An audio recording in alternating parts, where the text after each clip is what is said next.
It was said and judged that my Italian grandfather, who was deceased, was a violent and controlling person. I was told stories of my father's father enjoying urban Sunday summer afternoons with the neighborhood priests, where sipping Italian red wine from stemless glasses and casual conversation was a common event on the stoop of their Bronx apartment. Another event shared was my grandfather throwing the Christmas tree out the window of their building of that same apartment one year, while spectators could still smell my grandmother's sauce across the alleyway that had been cooking since morning. I never knew him. What I did know was that there was a pattern that apparently had developed through the generations. It showed environmental similarities that had passed down. So this was our family legacy, a legacy of undeniable domestic violence. What a ripoff, I thought. Most children grow up and get the family business or the china. We got the beatings.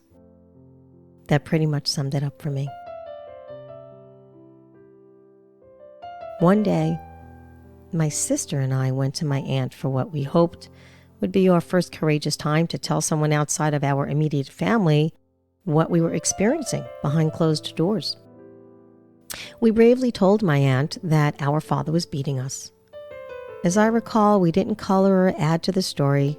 We just came out with the facts. It was difficult enough to even discuss and expose, so we didn't give any ugly details. She proceeded to respond in an odd, matter-of-fact way. In my view, I remember the response as unemotional and pragmatic. I don't recall exactly what she said, but her reply was something like this. Our father hit us too. That's what they do. It doesn't mean your father doesn't love you.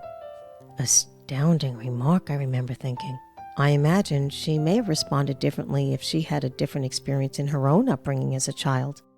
Only a few stories were shared, and their life as children was seldom spoken of. My hopeful face dropped, and my sister was angry. We went to her for help and realized she was not the right candidate for the job.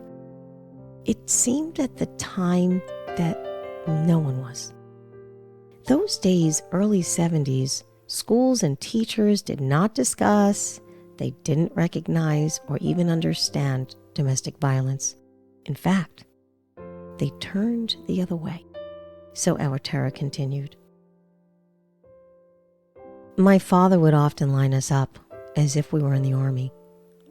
He would interrogate us on whatever the flavor of the day or week was. Usually, it was when one of us did something that angered him. We all were in jeopardy of a beating or, at the very least, the dreadful interrogations that toiled with our minds. My personal memory of it was nothing less than awful.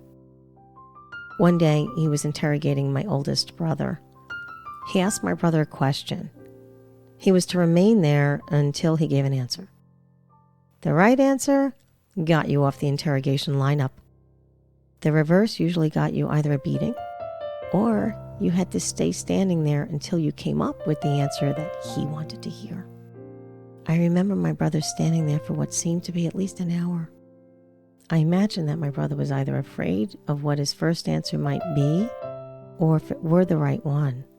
Or was he contemplating sharing the voice inside of his head to disagree? It was probably the latter.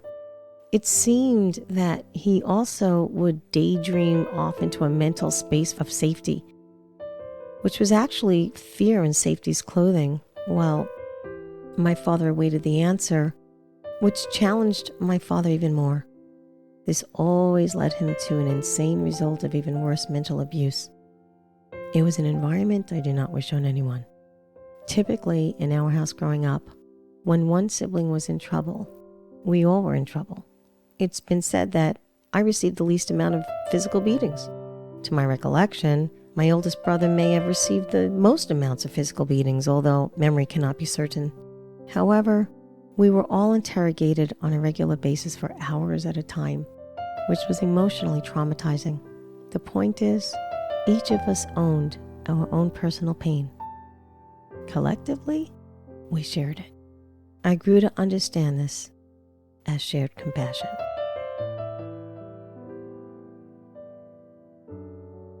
The beatings can only be described one way.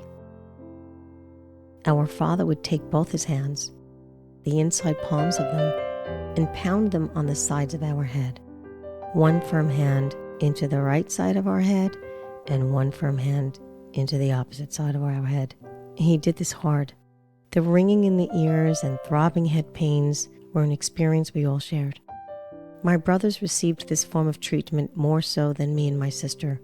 Often my brothers were taken by the ear, and my sister and I by our hair, and we were pulled around the room in that manner as we were reprimanded. By the grace of God, we were spared death. What we were not spared, however, was our dignity. Esteem and worth were not given to us as children. In my view, we were robbed of this natural feeling growing up. It had to be sought after. I later learned as an adult to stop searching outwardly for it because I already had it inwardly. I just needed to look deep. I needed to look beyond. It was always there, and yet it took me decades to find it. My mind was programmed by my father, his dictatorship, and the environment I lived in, so much so that I never learned to navigate my own heart until recent years, which I discuss later in these chapters. These were excerpts from the awarded book Truth to Triumph, a spiritual guide to finding your truth. To get your copy, visit lilysanders.live or anywhere online where books are sold.